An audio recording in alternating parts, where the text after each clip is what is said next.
Little stories में आपका स्वागत है। आज की कहानी है रहस्यमयी हवेली। एक बार एक छोटे से गांव में एक रहस्यमय पुराना हवेली थी। वहां बसने वाले लोग इस हवेली को बुद्धिमान राजकुमार के नाम से जानते थे। हवेली में छुपे हुए एक रहस्य को सुलझाने के लिए एक चुनौती दी गई। हवेली के दरवाजे के पास एक छोटा सा संकेत था, जिस पर निम्नलिखित उत्तर छिपा हुआ था। हजारों पैरों के साथ चलती हूँ, फिर भी सबके सामने टिकती हूँ। रोज देखा जाता हूँ, फिर भी कभी नहीं बदलती हूँ। चलो मुझे पहचानो, मैं कौन हूँ।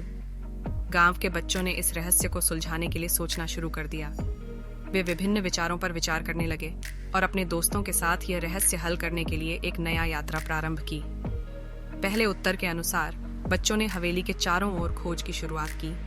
वे बिना समय बर्बाद किए हवेली के हर कोने को जांचने लगे। एक बार एक बच्चा एक बड़ाटे दरवाजे के पास खड़ीड़ा हुआ और सोचा, हमेशा खुला ही रहता है और कभी बंद नहीं होता है। यही तो उस संकेत में बताया गया है। बच्चे ने दरवाजे को ध्यान से देखा और उसका नया उत्तर लिखा, मैं एक बंद दरवाजा हूँ। लेकिन यह उत्तर सही नहीं था।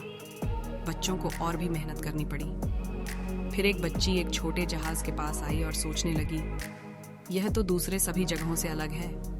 यह जहाज तो तब भी टिका हुआ है जब बाकी लोग यहाँ तक नहीं पहुँच सकते। वह बच्ची उत्तर को लिखते हुए कहा, मैं एक जहाज हूँ। लेकिन यह भी सही उत्तर नहीं था। अभी तक रहस्य बना हुआ था।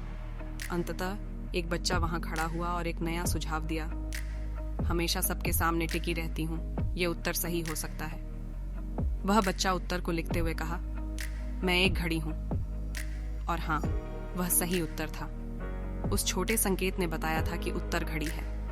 बच्चों ने रहस्य को हल कर दिया और वे सब मिलकर इस रहस्यमय हवेली के खोज से बच्चों को बहुत खुशी हुई और वे गांव के लोगों के सामरिक बाल में वापस गए। उन्होंने बच्चों के सामरिक कोष को जरूरतमंद लोगों की मदद के लिए उपयोग किया और उन्हें सामग्री, किताबें और अन्य सामग्री प्रदान की।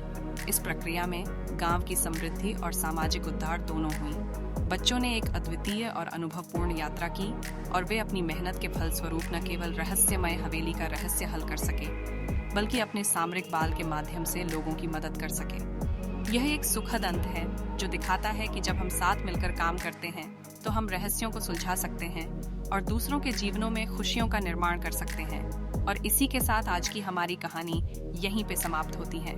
कहानी कैसी लगी आप कमेंट में बताना, और वीडियो पसंद आई हो तो लाइक, शेयर और सब्सक्राइब करना मत भूलना। हम जल्दी ही मिलते हैं ऐसी ही एक कहानी के साथ। तब तक के लिए अपना ख्याल रखना।